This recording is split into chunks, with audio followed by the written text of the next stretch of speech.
Hi, good afternoon. Welcome to the Johnny Jenkins show.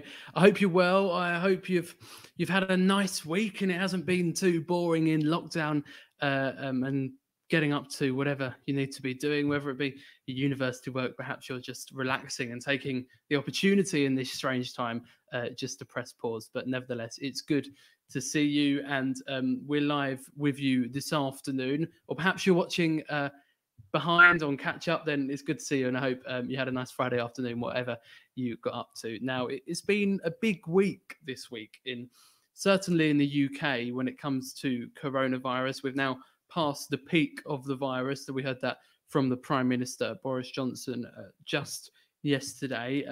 But there's this big discussion at the moment about the testing target, about hitting 100,000 tests a day by the end of April. Now, as you know, the end of April was yesterday, but we got our figures a day behind. So we will know within 2 hours' time whether we've hit that testing target of 100,000 a day. That ambitious target set out by the Health Secretary, Matt Hancock. He said we would meet it by the end of April. Now, it's really just a milestone in amongst all of these targets, because the government and the opposition as well are really looking to hitting 250,000 coronavirus tests in a day. But have we hit 100,000? We'll find out in a couple of hours, and we'll see if the panel that are going to be joining me in a moment think that number is important, or perhaps it's just one part to play in amongst all of this pandemic handling. Yesterday, there were 81,000 tests a day, and the government says it's likely to be hit. We'll find out a little bit later on if we have hit that target of 100,000. We're hearing a lot about this track and trace mechanism from the government to try and put some contact tracing in place to work out, for example, if I had the virus. I don't, but if I did, and I went out and I saw someone and I would pass someone else and I met someone else, not that I would be doing that. We have this app, this NHS app, will be able to tell where you've been, and then they can trace the contacts you've had with other people. But bringing in that contact tracing app now, perhaps that's too late. Maybe they should have been doing that quite some time ago. I want to find out what the panel think of that. And also this week we heard from the University of Warwick, about the safety net and how that would all work. And I want to find out if any of the panel have been affected by the safety net policy. It seems, for me personally, because I haven't submitted any summative work up until now, or up until the deadline, I think, which is coming soon, then actually I won't benefit from this safety net policy. I wonder if any of my panel are in the same boat as me. So thank you for being here. And I think it's time now to bring in the panel for you to meet them if you haven't met them before. And if not, just have a little chat. We'll start with Enoch Makungu, who joins me. Good afternoon, Enoch. Hi, Johnny. How's it going? Very good, thank you, actually. I'm getting very, very used to this lockdown situation that we're in. How's your week been? My week has been incredibly busy because we've been launching all these new Raw News live streams and also other Raw live streams. So it's just been trying to make sure all of those work out well. And we had a really, really good week, I think. Yeah, so I think it's been incredibly busy doing all that. And also, I'm writing fantastic shows on the live stream recently. We'll meet one of those presenters in a moment, but it is good because it keeps it all going, doesn't it? Yeah, I think it just gives people a way to keep engaging in Raw and also keep engaging in broadcasting, and that's something you really want to do. And all we're here to do is enable that process, really. So well, and you're doing a good job so far. What were you going to say before I cut you off? I'm also writing an article for Perspectives. So I'm writing an article for you currently about Donald Trump and the 25th Amendment. So that's something to look out for in the near future. Ah, well, I look forward to reading it and having a look over that. I know the Perspectives team are working hard on keeping that content going for now, as we always do. But Enoch, thank you for being here. Good to see you. And you mentioned some of these live streams that we've got going on, more Raw News shows. One of those presenters who launched a new show this week is Noah Keats. Noah, good afternoon. Good afternoon, Johnny. How are you? I'm very well, thank you. And Noah, you're now the presenter of Front Page. Yes. Tell me about your show then. Well, it's on every Monday morning from 10 o'clock. So just as your show finishes the week, my show starts the week. And it's a morning show where it's just me. I offer my reflections on the previous week, review the front pages, and also have a look at a bit of culture with some book and podcast recommendations. It was a fantastic balance of and a good way to start the week of sort of news and then a bit of culture, and I liked all the recommendations. In fact, the book that you recommended is in the post on its way to me now, so you've influenced me. Oh, fantastic. I don't think I'll get any money from David Laws for that, but I'm glad that I hope you enjoy it, because it was a fantastic book when I read it all those years ago. Yeah, it's all about the coalition government. Yes. I look forward to reading it, although it's on that ever-increasing pile of books that I'm not sure I'm ever going to get through. No, my to-be-read list is more than a pile. It's never going to be finished, I'm afraid. But they're all on the bookshelf somewhere, waiting to be read. No, it's good to have you, Noah. And is it the case that you haven't done your own show until the one just gone on? No, this is my first Raw show. I mean, I used to have a vlog YouTube channel many years ago, which you won't be able to find. But apart from that, I've not done any sort of presenting before. It's different to being a guest, definitely, but I enjoyed just having the freedom to shape the show and talk about what I wanted to. And I'm so pleased to hear that you also thought it was enjoyable, because that's really, really great and encouraging to hear. So. Well, it didn't sound. The reason I asked that is because it didn't sound like it was your first. That's what I mean. It was. I was impressed by how it lasted an hour, and you didn't press pause, and you didn't have a guest there. It was just you. It was very impressive. Now, look forward. Thank you very much. Yes. Monday at 10. Yeah. Monday at 10. Yeah. Busy planning, trying to find some non-coronavirus related stories, but it's proving quite tricky. So. Yeah, it's a difficult task. That we'll welcome in our next guest, another good friend of the show, and we go to Hungary to welcome in Dorka. Dorka, good afternoon. How are you? Hi, good afternoon. How are you? I'm very well. And are you keeping well? Yes, I am. I have started running this past week, which I always thought that I hated, but it turns out that, this little exercise is now what keeps me going. So I'm very happy with that. You're a big runner, Noah, aren't you? Yeah, well, yes. I try my best. I must confess, I haven't been jogging that much this week, partially because it's been raining a bit more in the UK, but I do try and do bits of jogging just for my physical and mental health. It's very helpful. Enoch, did you do the Run 5, Donate 5? I did the Run 5, Donate 5. It was a miserable experience, but I did it. I donated money to the NHS, giving support to charity, and I nominated 5 people, none of whom seem to have done the run so far. So I do feel a bit put out, but I'm not going to call them out on the radio. But yeah, I was nominated twice, and I didn't do it. I did the money though. I donated the money though, and that's the main thing. Dorka, other than running, how are you keeping yourself busy at the moment? Well, actually, at the moment, I have a lot of schoolwork that I have to do. I have a lot of deadlines coming up, and I also had a test a couple of days ago. So I'm mostly doing schoolwork, but after I'm done with all of that, after I'm done with all my uni work, I'm very excited to do some of the online courses that a couple of universities have made available. So that's kind of what I'm looking forward to in maybe a week or maybe 2 weeks or time. Now, you're all coming to the end of your first year, and so I suppose you don't have exams and things, but Dorka, have you got some replacement module or something? What's that all about? Yes, we do. We have this replacement online module, and I've just finished Unit 1 today. I would say it's kind of it's similar to what the well-being office does, and it is a lot of well-being, and it is a lot of well-being kind of tips and tricks. But so far, I haven't really found it that useful. It's a lot of talk and not a lot of activities that I can do, or not a lot of things that I haven't known before. It's it's telling me to take some time off. It's telling me to not stress. It's telling me to stay organized. But I kind of already known those things, and maybe it's some advice that at the back of your mind but haven't thought of it yet. But so far, I just haven't really found it useful or very new. I suppose from the university perspective, they're often criticised for not doing enough when it comes to mental health and well-being and that sort of thing, and they're doing what they can, perhaps. Yeah, I mean, I'm sure that it is useful for some people. I just think it could have. I just think that it's a bit shallow, and they could have given some more concrete advice, or they could have done some more in-depth analysis or some more in-depth well-being tips. Okay, Enoch, you're smiling. Yeah, no, honestly, just thinking about this whole, online module makes me laugh because it is just a bit of a joke, isn't it? And it's just like it's just a way of a quick way the university say you're still technically getting term free, so you can still charge you fees for it. And it's just, I mean, I can even get past task 2 of unit 1. It's just a complete farce.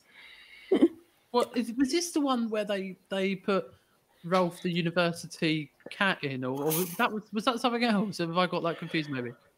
No, I don't know. This so unit 1. I can't even remember what it was about. I did it like 2 hours ago because it just kind of jumps from topic to topic. But there was a segment which I particularly enjoyed, which was kind of about your online presence, and it was very useful. But it's the kind of online presence tips you would get as a 10-year-old, like, oh, don't give your information on Facebook, don't use online, I don't know, websites you don't trust. I don't know, don't Facebook while you're doing schoolwork, which was, I just feel like at a university level, we're kind of past those kind of advices. Focusing a bit too much on the sort of stranger danger element of things. And it's like, well, hold on a minute, I learned that before I was 10. Well, it's good to see you all. And we've got one more panelist to bring in. Good friends of the show, Henry. Good afternoon. Hello, Jonathan. Are you well? Oh, I'm keeping very well, thank you. How are you doing? I'm good, thank you. I'm just, keeping up and turning over, keeping myself busy. Now, Henry, I mentioned that safety net policy a bit earlier on. I'm not really seeing any benefits myself from it. Are you getting any benefits from the safety net? You're not sure? I don't really know, to be honest, because it's so complicated how all the stuff's worked out. I've just decided to ignore it. And if it helps me in the end, great. But I don't see a lot of people are putting a lot of time and effort into worrying about whether or not the safety net will benefit them. Like that doesn't worrying about the safety net isn't going to make it better. Yeah, and have you got exam replacements and things? I do. I have coursework and online assessments, which I just can't wait for, as I'm sure you can imagine. Yeah, well, you're always one to be enthusiastic, Henry. That's what I. Oh yeah, that's me. Well, it's good to have you. Thank you for being here, and we've got quite a lot to discuss today. I want to start just generally having a little look at how the UK is doing, and then Dorka, I want to get your perspective on what's happening in Hungary because I'm always interested hearing what you have to say on that. Let's start in the UK though, with this track and trace thing at the moment where the government are trying to work out your steps, who you've met and things, and so in some way they could ease lockdown perhaps. But it seems to me that it's all coming a little bit too late, that there seems to have been quite a lot of lost time when it comes to this testing and tracking. Now, I know you'll be clued up on this, so I'm going to come to you first. What do you think about it? Do you think this is a welcome move from the government, or is it too little, too late? I think it's mainly too little, too late. I'm sort of surprised that the government might meet the target of 100,000 tests per day, because I don't think they were expected to meet that test. So it would be a real surprise they have met it. I think there are 81,000, as I say, we'll find out later. But I think there's been a lack of clarity really on what the testing app would involve. I mean, it would lead to sort of probably a huge intrusion on our personal liberty and privacy if they were able to use an app to find out whether we'd had COVID-19 or not. Now, it might help in terms of safety and easing the lockdown, but I think that would be quite worrying. But I think the whole government response, no government can be expected to have got everything correct and done everything right. But I think generally from the UK government, there has been a sense that even going into lockdown, that was a week too late. And even with this testing, while it might be welcome now, it's, there have been people getting the coronavirus months now, so it is too late. And so what you say really, Nava, is that this whole track and trace thing actually should have been brought in before we even got to the lockdown point, because it did seem at the start that people who had coronavirus or come from a country where coronavirus was quite prevalent, they had all their contacts traced, and they were put in isolation, and all those people that they were with were tested, all that sort of thing. It seems that they sort of gave up on that. It really does. It seems that the government abandoned their initial strategy. I think people coming back from China to the UK were initially tested, and some were tested, I think 30 initially tested negatively back in the really early stages of coronavirus affecting the UK. But the very fact that they were tested shows that the UK had just as much potential to be affected as every other nation. So it seems as though the government were just strategically overwhelmed by the number of cases, and so that meant they were almost prioritising the domestic cases rather than people that might be coming from overseas and carrying the virus. And I think this will be all part of the government's, all part of an inquiry eventually into the government's handling of coronavirus. There'll probably be lots of different inquiries that will look at different strands of the government's response and the health response. But I think the sort of giving up of testing and tracing for whatever reason, that could it could form a key part of the investigations and could lead to a damning verdict on the government and their response. And I mean, there's bound to be some big inquiry after all of this. Enoch, coming to you, do you think actually there's been quite a lot of missed time here? I think I read a CNN story just the other day discussing why the situation in Britain has got so bad compared to other countries. I think the lack of a capacity to carry out a sort of track and trace system like that was a big factor in why the situation went so badly wrong, why we had to have a lockdown in the first place. I think it's good that the government, even hitting 80,000 is good for the government. But the fact of the matter is, even if they hit 100,000 today, they're still nowhere near the amount of tests we need to build the capacity for track and trace, which is how we're going to get out of this lockdown if any time in the future. Yeah, and with all this talk of coming out of the lockdown, it does seem that people are so keen to jump the gun, to maybe even undo the hard work that we've all been doing by staying indoors. And actually, maybe it's best just to stay in lockdown, wait it out until things are a bit better. Yeah, I fully agree. I think lockdown is here to stay for the foreseeable future. I think that is the right choice. I do think we are seeing some positive results from places like South Korea, where they're saying people who get infected with coronavirus cannot be reinfected, which suggests the herd immunity theory the government initially floated is valid to some extent, and we can start to see some opening of the economies, if not soon, but within the foreseeable future. But I do think as of now, the only way forward is continued lockdown. Yes, and my personal view on this is that people that are very keen to say, oh, let's stop lockdown, let's get back to normal, put the economy first, that sort of thing, actually, that's not really too helpful at this stage. Dorka, do you think that actually this track and trace thing, I'm not quite sure how much you'd have heard about it, but it seems to me that there's quite a lot of lost time. Do you think the same, or do you think actually, no, it's good the government are moving in the right direction?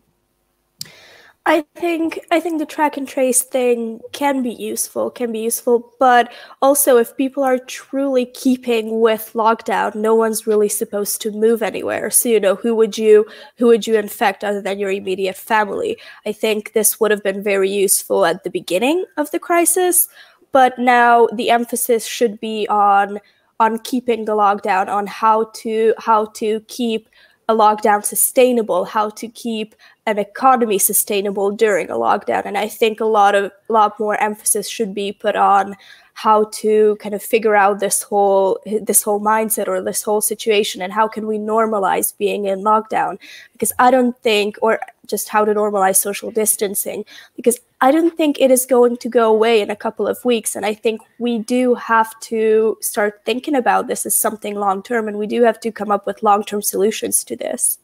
Yeah, we definitely are in it for the long term, and the economic side of all of this. We're hearing some people saying, oh, we need to reopen some shops, we need to look after the economy in this time. Do you think that's helpful, or do you think actually no, health should be first and then we'll worry about the economy afterwards? I do understand that the economy is very important, and I do understand that, I understand the argument that, oh, if the economy collapses, many more people will die than if we let the virus roam free. I think that's not necessarily true, in a sense that if you truly let the virus roam free and just kind of put the economy at the very, very top of the list, then people will die, both of the virus, but both of the lack of care and the lack of hospital beds and just kind of unrelated diseases to the virus. what I think should be done is for the government to give financial support to all of these small businesses so that they don't have to stay open or they don't have to reopen in order to survive this crisis. And additionally, I think the government should seriously think about kind of a financial plan for the upcoming crisis, because I just don't really see it happening as much. I don't really see them having a long-term economic plan on how to deal with the effects of the virus at this point. Yeah, and we've heard from the UK government this week that the austerity measures, which we saw between 2010 and up until whoever says they stopped, that period of time that was supposed to be recovery from the 2008 financial crisis, and that we won't be seeing them again after all of this. But who knows? We'll have to wait and see for that one. Henry, I'm interested to hear your thoughts on the government's handling of all of this, and whether you think that there was actually missed time or that there've been. What's your thoughts? I'm in a bit of a mixed position. I'm not sure I agree entirely with Dorka with regards, or Enoch actually, with regards to extending the lockdown, and that the government should just provide financial aid to organisations that and companies that can't quite run, because the government don't have an endless pot of money. It will end up having to be taken. It seems they do at the moment. Sorry? It seems they have an endless pot of money at the moment. But realistically, you know that they don't.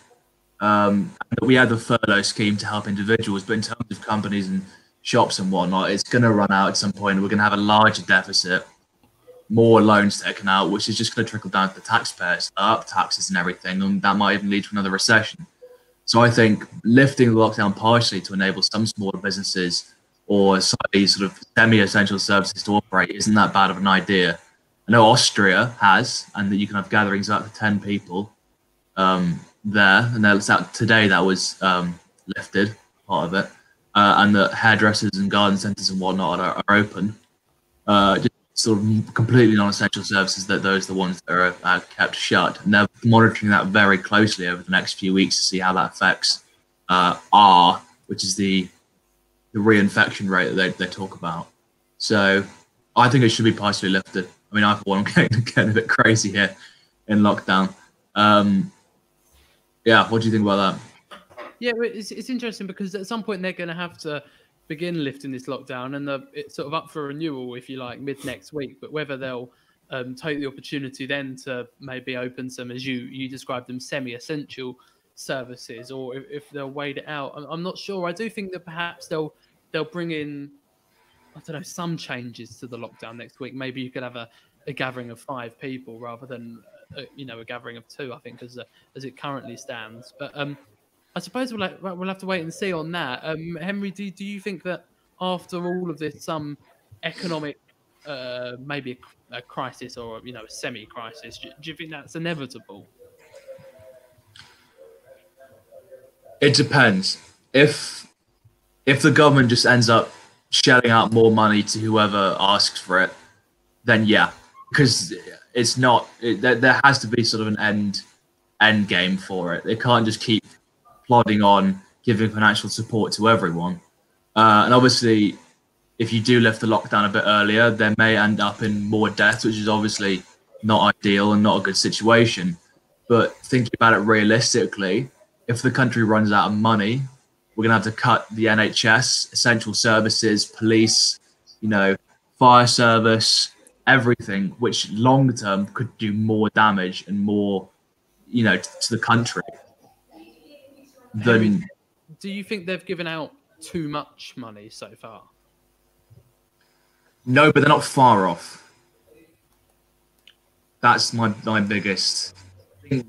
Like Richard Branson asking for Virgin to be bailed out that's for poor management on his side for the company. I think for individuals, I think furlough is a good idea, and I think if they didn't have it, the country would be in a lot worse state. But you can't just go out bailing out every single company. I know my sister, for example, she manages a marketing agency, and they're having some issues paying their rent at the moment, but they're doing everything they can as a company to sort that out, and they're not just trying to seek financial aid from any government scheme. Yeah, so perhaps firms need to, I don't know, it's a difficult one, isn't it? Perhaps need to take some responsibility upon themselves. But I'm sure they'll come back and say, well, actually, if they're not making any money at the moment, then they need help. Dorka, I said I'd come to you. I want to hear your thoughts and hear really a different perspective to all of this, because we're also absorbed in the UK's response to the virus. We forget that other countries exist and handle things differently. What's happening where you are in Hungary? Where I am in Hungary, I mentioned this a couple of times. The government is basically taking full control of the situation and not really letting the opposition or anyone else take part in it. And they are being very, very irresponsible. We've gotten to the point where they have not canceled Hungarian A-levels. Far from it, they are going to take place next Monday, just 4 days from now. And they are claiming that the peak of the virus in Hungary is going to be actually tomorrow, if I remember correctly. So we're, according to them, having the peak tomorrow and then A-levels 2 days from now, which I think is just extremely irresponsible, and I think is just going to cause more harm than good, especially because the majority of teachers in Hungary are around 50 to 60 years old, and they will have to sit there and look out for the kids, help out with the A-levels. And it is just going to cause mass and masses of infection and people not following social distancing guidelines. And honestly, I think it's just going to be a horrible disaster, which we could have avoided. And there are so many missteps and so many mishandlings of the crisis just throughout this administration, throughout this whole pandemic that are happening. This is just the biggest one that I can mention right now. And how on earth are these exams going to take place? Like, logistically, is it going to be in an exam hall that we'd know where hundreds of people would be there? How's that going to work? Well, logistically, this is, I love this part, because they're like, yeah, it is going to, the exam is taking place while following social distancing guidelines. So you would maybe think online assessments, right? No, it's actually going to be in the same format as it's always been, on paper in classrooms, but they are limiting the number of students per classroom to 10. But that still means, if we're taking my school, for example, that still means 150 kids going into the building to sit down a test. And it doesn't matter if you only have 10 people in a classroom, you will have 150 people plus all of the teachers inside the same building.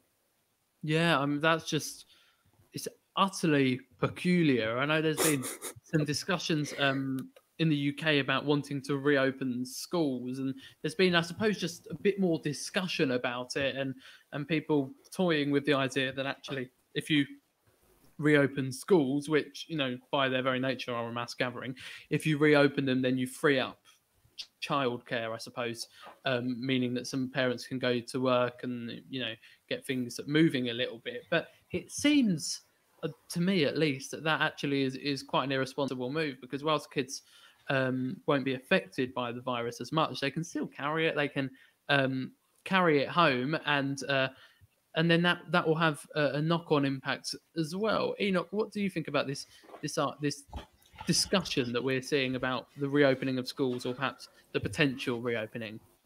Well, I think one of the big sort of things when people are worried about is scientists really aren't sure about the status of kids when it comes to coronavirus. From what we can see so far, they don't seem to be able to catch it. But when it comes to whether or not they are in fact super spreaders, as has been said, there's a lot of disputed research. But so far, currently, some schools in England are still open if you're an essential worker who literally can't look after their kids while working, or if you're, from a child in a sort of vulnerable household and therefore needs to be around adults. But I don't see it working if you sort of open up to everybody and say absolutely every child can go back to school, because there's too many risks involved, not only for kids but for teachers as well, having to go back and congregate in this sort of situation. I don't think it's a good idea.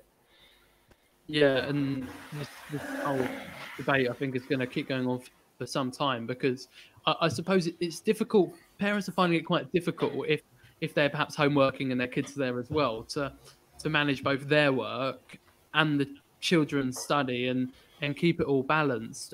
But you're right in pointing out that distinction, that schools are open just for the children of key workers and those that are vulnerable. But we have seen, I think, a bit of a drop off in children actually going to school, children who fall into those categories. Noah, do you think it undermines the work that schools do in, I suppose, just seeing them as an opportunity to take the children off the parents' hands?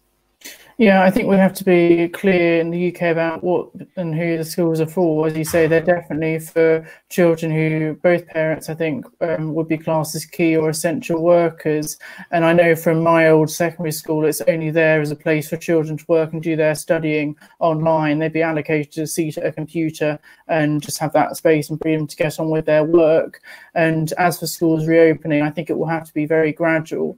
And I'm still not clear as to whether children can spread the virus. I would assume they could, but if there's evidence that proves otherwise, I'd be happy to hear it. But I fear not only for the children, but also for the teachers and other staff that work there. Schools are huge places, and it's the logistical issues of getting everyone back and ensuring that safety is paramount, and that children aren't going to catch it or spread it to other teachers. I think there's a sort of real lack of clarity on that. And as we know that GCSEs and A-levels are cancelled. And so I think schools are going to have to be quite lenient and not too harsh on their pupils, especially those that don't have comfortable workspace at home, or maybe even online internet access to get on with their online homework. Yeah, I suppose we take for granted, don't we, that really being university students, we're all pretty well connected in terms of our technology, but there will be children out there who haven't got the same privilege. And I really feel for those students who would be taking their GCSEs and A-levels and other exams this year, because they'd have been working up to this moment for years, 5-7 years even perhaps. And I suppose them to just be taken away, it must be a very strange feeling for them. Henry, you were talking earlier about this partial reopening of the economy to get things moving a little bit. What's your view on schools? As someone who, as you may know, went to school myself, never was a fan of the places, so quite difficult to give a sincere opinion in that way. I do agree that obviously it's a high risk in terms of infection. Obviously, those aged sort of 13 to 18 that are still in school, if they catch it, unless they have pre-existing medical conditions, they'll be fine. So it's their families that won't be fine.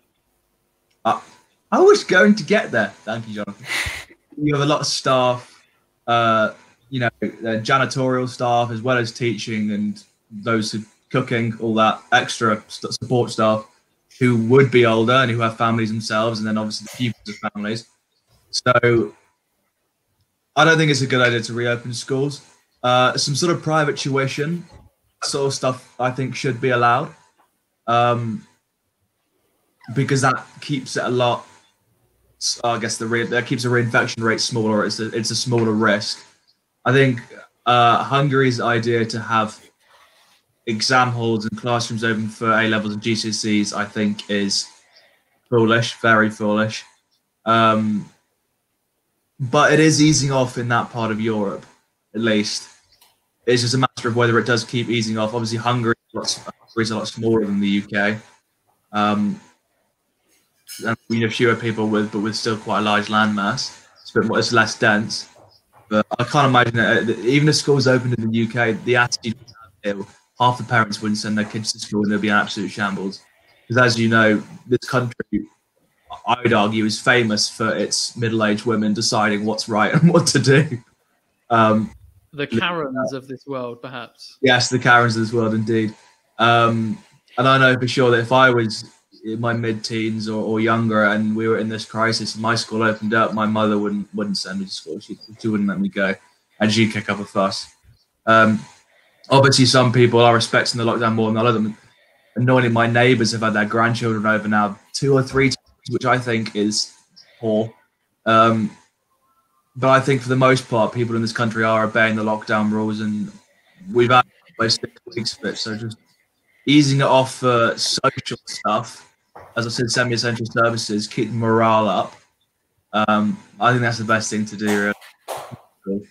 Yeah, and I've seen some polling today that suggests that if schools were to not reopen because they're obviously still open, but obviously allow most of their students back in, that there would be a lot of parents, a lot of guardians that wouldn't actually send their children to school because they'd be worried they would have it, get it, pass it, whatever. So I think what's crucial with all of this is that things happen at the right time. Now, let's bring everyone back in here, and I'm keen to talk about testing. I know it's already been alluded to, but this target the government has of 100,000 tests a day, and they say here in the UK that if things were going to plan, they would have hit 100,000 tests per day by yesterday, and we'll get those figures in about an hour and a half time this afternoon. Yesterday there were 81,000 tests taking place, and the government says the tests are likely to be hit or to be close to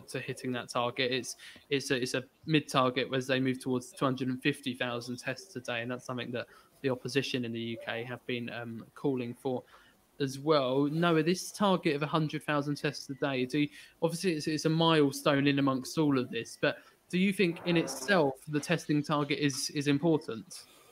I think the actual number of tests is less important and more the trend that the test numbers are increasing generally, because as we spoke about earlier, it's going to be through testing and tracing that the UK and the rest of the world gradually ease itself out of the coronavirus pandemic.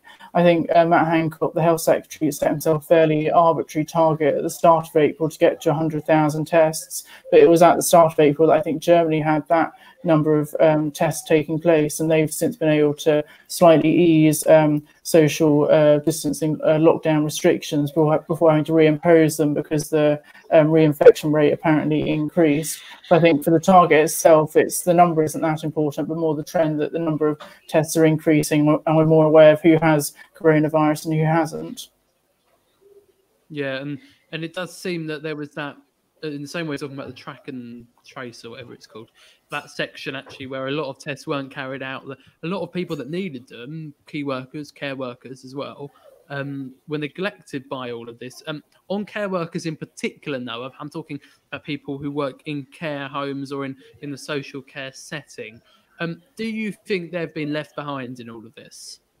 I think care homes have generally been left behind probably over the last 10 years. The whole debate in the UK around social care, it just hasn't been something that's risen to the top of politicians, the top of their attention, the top of their desks, because it's a tricky issue, particularly with an aging population. In terms of the coronavirus pandemic specifically, I think initially the way that we recorded the number of daily deaths was by looking at hospitals, and it was only a few weeks in that journalists sort of really began questioning why this didn't include care homes, where you're going to have a lot of elderly people, lots of people with underlying health conditions already, and therefore they're far more likely to be affected by the coronavirus, probably catch it and sadly pass away. So I think throughout this whole the whole pandemic within the UK and maybe around the world, care homes and the needs of the old have been forgotten, and I think that will form a key part of the eventual inquiry into the pandemic and the government's response. Yeah, it's interesting that social care has become, I suppose, a bit more high up in the news agenda, a bit more prevalent this week, and it needs to stay up there until things are sorted. Enoch, when it comes to this 100,000 target that we're hearing a lot about, the target itself, do you think that's helpful, or really should the government just be doing as many tests as possible rather than focusing on the numbers?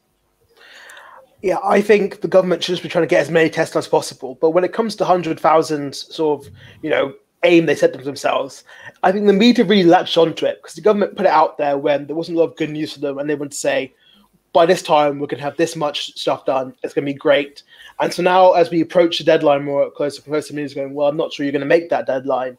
So I think it's something I think that's more of a media concern than an actual government concern or a genuine policy concern. Yeah. I suppose it's because it's a tangible thing that people can latch onto a bit more. Yeah, I think, especially when in the coronavirus, with everything so unsure, it is always sort of reassuring to be able to say, well, they said this is going to happen, so we can try and hold them to that, account to that by this date. But in reality, was always that the government was never entirely sure they can make that target, and the fact they've got so close to it can be seen by many of the government as a success on its own, even if they didn't actually meet the publicly announced targets. So I think they should focus on getting as many tests done as possible, getting more, increasing testing capacity, and hopefully implementing something like track and trace as soon as possible. Yeah, I wonder that if May was a day longer, the government would be pretty much dead on to hit that target, and they might be falling a little bit short this evening, but I think probably only short of a few thousand. Dorka, when it comes to this 100,000 target that we're hearing a lot about, do you think that it was right of the government actually to set a numerical target that people could scrutinise and question, or is that just a bit of a ploy to get people talking about the number of tests and actually ignoring other things, perhaps? I am always on the side of more testing. I think if you look at kind of a government approach to the virus and to the whole pandemic, then testing as much as you can is the best solution. As for the number itself, I think it is actually good that they set a target, and it is a bit unfortunate that it kind of takes the attention away from other potential problems or other potential news that we could be focusing on. But I think it is good to have a number, and it is good to have like a goal that you can accomplish, and it is something that they will accomplish in the next couple of days, if not today, then tomorrow. And it does give people a sense of, yes, we are in charge. Yes, there is actually something we can do. There was a goal and we did accomplish it. And even if not right away, it's just something for people to kind of look at and think, oh, at least we did that. Oh, at least that is completed. We can see that the whole pandemic is progressing. We can see that's a bit of a good news. That's something that we have done, at least. Yeah, I think it's got something to do with that. Now, Henry, you seem to be getting more and more comfortable as the stream progresses. I'm glad you are. But I'm interested to hear your thoughts on this 100,000 number that we're hearing a lot about. Do you think it was right of the government to set that sort of target? No, not at all. I mean, I'm in two minds about it, Johnny, because what does just increasing the number of tests, what does that actually achieve beyond a certain figure? Because they're never going to test people that don't display symptoms, because they just don't have the resources to do so. If you do display any symptoms, you're supposed to self-isolate, which you should do, unless you're not able to look after yourself, which is understandable. But what's the point of the test? If you show symptoms, you should self-isolate. If you're not showing symptoms, you won't have a test. If you're showing symptoms and you have a test and it comes out negative, what are they going to say? Oh, you're free to go out and start licking people. No, you should still stay at home as you would do when you're ill, because even if it's not coronavirus, you shouldn't be out and about if you're unwell. It's just, you're going to get some funny looks if you start coughing in public. You can't just explain to everyone that I'll be tested, I'm fine. Your immune system's going to be, a bit battered, so you're more likely to catch it anyway. So, yeah, I wonder what happens if you get a negative test, and if you get a negative test and it says you haven't got the virus. What happens then? I'm not sure. Yeah, exactly. If you're unwell and you've got a negative test, then you're not going to be bouncing about in public going, "Oh, look, I'm immune, I'm powerful," and you're just going to have another test in the future if you get ill again. So I think test people that display symptoms that are in hospital that have it bad, which is fair, because obviously they probably put them all together, because you can't be infected twice at the same time. But if you're displaying any sort of symptoms, just self-isolate. I did. Obviously, I did for 2 weeks. Have you had it then? I was never tested. My delightful flatmate Lucy, that she was fairly sure that a couple of her friends had it. Then she started having symptoms, and then I started displaying symptoms, and I was really worried. I gave it to my girlfriend who'd just gone back to Austria, and I was like, "No, I've given a whole family coronavirus. I haven't even met them yet." But no, I won't. But after a week or so, I was fine. And I haven't had anything else since I've been home. I know when I did get home, I had my mother and sister disinfecting everything in sight. But yeah, I think increasing the number of tests, there's going to be a limit at which point it just doesn't achieve anything. It looks when we get that antibody test, which will... I think we should just keep the tests consistent, so then we can actually show how the disease is progressing, because we just have an increasing number of cases, but it's got to be relative to how many number of tests we're doing. Like America, for example, they've got a massive population, and one of the reasons they have such a high number of cases is because they're testing 300,000 people a minute or whatever ridiculous stat. It is Yeah, it's interesting, and what I find so fascinating about all of this is that you have that ability to compare the different government all over the world, all their different handling of this virus, at the same time, when you very rarely get to see multiple countries dealing with the same thing at the same time, and that's what World Cup. I think is so fascinating with all of this. That actually, guys, is where we're going to leave it today. So I want to say thank you all for coming on the show. It's been great to have you. Is anyone doing anything exciting this weekend? I mean, it seems a bit of a peculiar question to ask at the end of the show now. I thought I might go skiing. Yeah, that'd be nice. Be quiet out there. No, there'll be no one in your way. The same idea as everyone go, oh, it must be really quiet at the beach today with this lovely weather. I'm going to go queue up for an ice cream and stand 3 millimeters away from the person in front and get put on the Daily Mail's front page. Look, thank you all for coming on, and I'm sure we'll see you again soon. And before we end the stream, Enoch, I just want to get a sense of some other shows that are happening on Raw at the moment. Oh well, tomorrow we have Newsant by Scott. We have a show tomorrow at 10 o'clock by Scott Newsant, which is sort of a comedy take on the news. Then, of course, Monday we have Front Page with Noah. Then Insight at 3 o'clock on Monday as well with me. Then Cam Hall is hosting his own show on his own Facebook page, Your Alternate View, which sort of hopes to take a different look at the news compared to everything else on Raw. And of course, there's Johnny Jenkins show every Friday at 3 p.m. So that's those the main streams of the news channel right now. Great. Well done, Enoch, for getting this all together and making sure there's still a lot of content going out. I'm very pleased to hear it. And Noah, we look forward to seeing you on Monday with your show. Thank you very much. I'm looking forward to doing it. Yeah, I'm sure you'll have a lot to talk about. Dorka and Henry, good to see you again. And I'm sure we'll see you again on the show very soon. And thank you very much for watching. We'll speak to you soon.